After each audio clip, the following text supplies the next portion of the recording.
This program is brought to you by the Reeves Law Firm, www.reevesfirm.com. In the know. Good evening, everyone. In the know. Tony Reeves, fire.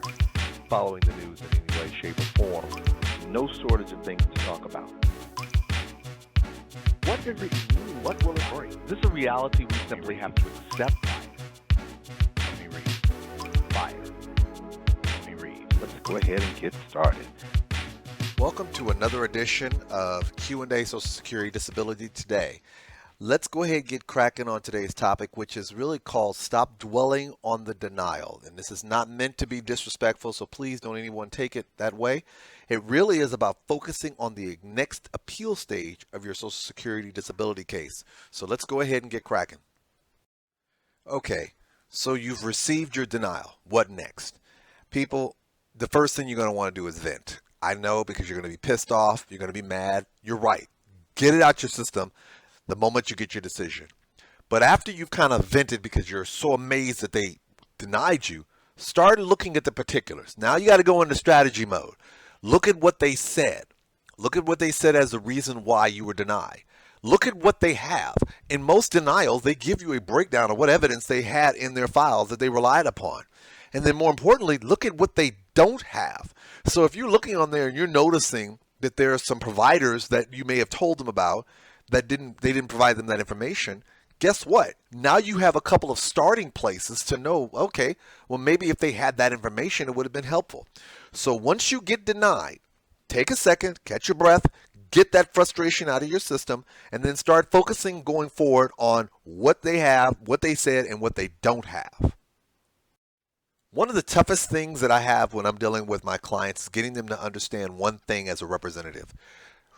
When you get a denial, it's personal to you. So you're focusing on what they didn't have.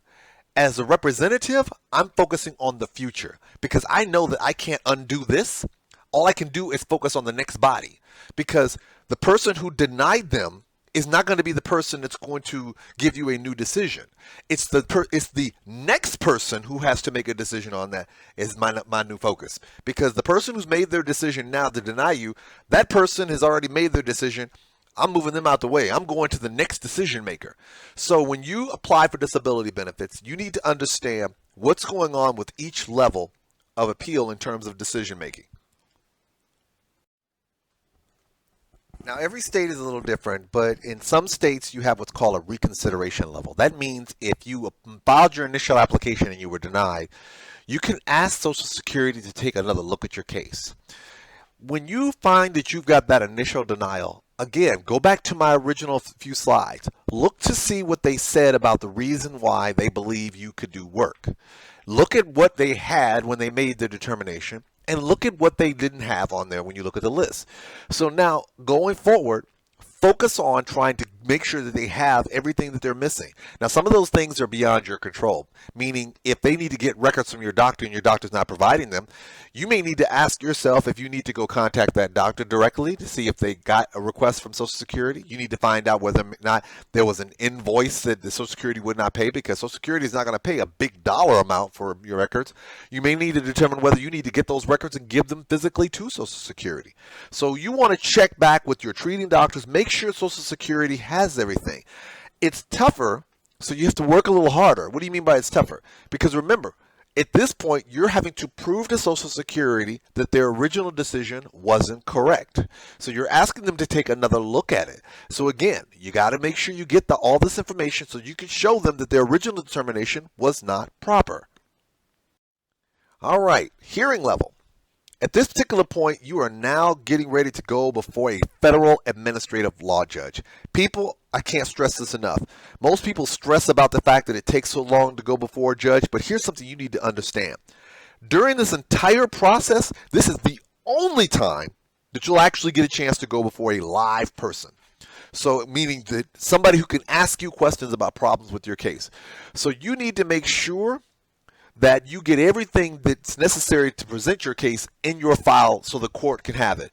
Also, this is probably the only chance, let me just not say only, this is going to be your first chance probably to see what Social Security has, because they will make a copy of your file available to you. So now you can take a look through everything and see what did they have, what did they not have, and what do you need to add in there, and if there's any warts in your case. So what do you need to do? Fill in the blanks. Fill in the blanks, meaning if there's anything missing, make sure that it's in there. If there was something that there was some confusion about, go for clarification. Get additional information. Remember, in most instances, at the point where you've been denied twice and you're going before a judge, Social Security is not going to update your file for you. That's your responsibility. And the average hearing, I think wait time is probably about maybe, 14 to 16 months if I don't miss my guess. So that means you got a year and a half could go by, and Social Security will not be updating your file. You have to do that. So make sure your file is current. And if you're not sure about what you're missing, if you're not sure where the problem areas in your case, I say this all the time. Find a representative, whether it be through your local bar association, legal aid, through the two big trade organizations, which is the National Organization of Social Security Claimants Representatives, or NOSCR, or the National Association of Disability Representatives, which NADAR. Both of them have websites online. Find you a representative that can assist you with making sure you present your case if possible. And like I said before, I've told you in previous videos, it doesn't have to be somebody who's right where you're at, because it's electronic. It's a federal practice, and most of your files are electronic. So you can get someone from anywhere. You just find someone who can help you present your case in a way that gives you the best opportunity to prove that you're disabled. People, I cannot stress this enough. When you get denied by a judge, you're no longer focusing your attention on providing medical evidence to prove you're disabled. I'm not saying that you don't keep providing medical evidence. That's not what I'm saying. I'm not even saying that you don't provide additional medical evidence that may support your case. That's not what I'm saying. What I'm saying is that once you get to the hearing level and you get denied by a judge, the next point is the appeals council. From this point forward, the focus is legal error. Let me say this again. From this point forward, the focus is legal error, which means, did Social Security apply the law in making the determination that you were not disabled properly? Now, if you don't know what the law is, it's easy for people to say, well, they clearly didn't get the law right, because if they would apply the law right, then I would have been found disabled. That's great. In theory, that's wonderful. Prove it. What particular area of the law, what legal error did they specifically make that they should have utilized properly? Now, some of you are probably sitting on, well, Attorney Reeves, give me some examples. I can't tell you that, because the reality is it depends on the medical evidence in your file and what the judge wrote in terms of your decision. Those things are extremely important. Now, so if you don't know how to show legal error, you need to probably look to hire a representative. Just not trying to be funny, but that's just the real deal. Make sure you keep updating your file.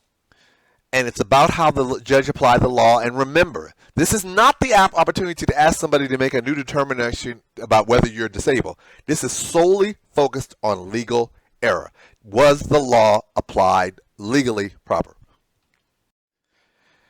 Federal court. Okay, so you've exhausted all of your avenues. You've filed your application, you've been denied twice, you've been denied by a judge, you've been denied by the appeals council. Now, the only option you have left is to sue the Social Security Administration. You've done everything you could within the SSA system. You now have to prove to the federal courts in a civil suit that Social Security did not apply the law correctly. Couple of things that you need to know. It's tougher in federal court. Once you've taken it out of the administrative level, you now are following specific rules and guidelines that are set forth to the courts. When you're before the Social Security Administration, it's an informal proceeding. You can provide additional medical evidence as you need to. It's a much more informal setting. The rules and evidential rules are a lot more laid back, because they're expecting that the average person is doing this on their own. When you get into federal court, it's a whole different groove. Again, just like I mentioned to you before, and like at the appeals council, they're not there to make an initial determination that you should have been found disabled. They're not even there to sit here and stand in the position and say the judge should have made this decision and we're looking at the evidence and we came up with a different decision, they should have made that decision. That's not what they're there for. They're there to make the determination of did the judge on behalf of the Social Security Administration apply the law properly. Couple of things you also need to be aware of, and this is the biggest thing I tell people all the time. If you got some medical evidence, you better make sure you get it to the Social Security Administration while your case is still with the Social Security Administration. Once you get into federal court, the court rarely accepts medical evidence at that level. So if you're sitting here and you've held this smoking gun, or you've got all this medical evidence, and you think you're going to run into federal court and just pour all this evidence to them and they're going to find your way, you're going to get your feelings hurt. Okay, there are very limited circumstances, I mean very limited, where they will accept evidence at that level. They are looking at what did the judge do at that level, what did the judge have before them. And again, I say this not trying to promote or anything. I'm all about making sure you present the best case forward. If you're not sure what you need to do in order to win your case in federal court, you may want to look for a representative who is bar licensed in that jurisdiction that can assist you in federal court, who is admitted to the court in that federal court. Now, just a few closing words and closing points to kind of close this thing out. The reason why I tell people to not dwell, and I don't want anybody to think I'm being disrespectful, because I've had a few people who post in comments talking about that I come off being condescending and everything like that. It's never my intent to be condescending. But what I've done in my years here, that I realize that a lot of times, unless I am blunt, that's the only way people sometimes will hear me. I'm not saying that you're not professional and that you can't be talked to a certain way and respond. But what I have found over the years is that I feel I can communicate more effectively by just getting right to the point, as opposed to kind of working a long way around. I'm winded. I can do long ways. But you can't make the person who denied you undo what they did. So getting mad and pissed off and stressing over why they did this and why they came up with that, it's not productive to you, because you can't undo it. You can't get in the car and drive over there and say, you need to give me a reason, because even if they give you a reason, they're not going to change their decision. They don't have to. That's what you have appeal rights for. Your appeal rights is to give you the ability to take the next step to demonstrate that your case should not have been denied. Now, it doesn't matter what Social Security didn't have in the past. Don't get mad because they didn't have these medical records. Don't get mad because they didn't do A, B, C, or D. Focus on what the person who's got your case next needs to do, and focus on what they need in order to find in your favor, not the person who's already denied you, because you're not going back to that person anyway.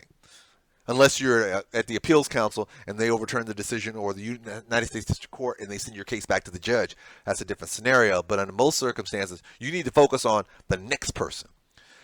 Remember,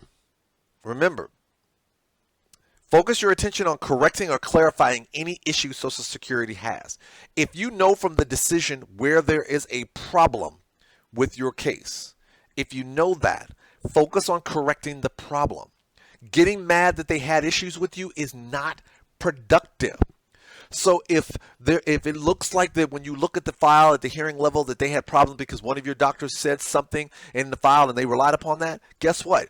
Don't go getting mad at the Social Security worker for focusing on that. Go to that doctor and ask that doctor to clarify. Remember, and I said this a million times, it's not the government's responsibility to figure out if you're disabled. It's your responsibility to prove you are. Focus on what it is that there's a problem and address that problem and correct it so you can make your case stronger. You don't want the government to be in the business of trying to figure out whether you're disabled or not. It is your responsibility to prove you're disabled, so make sure you do everything possible to present your best case possible.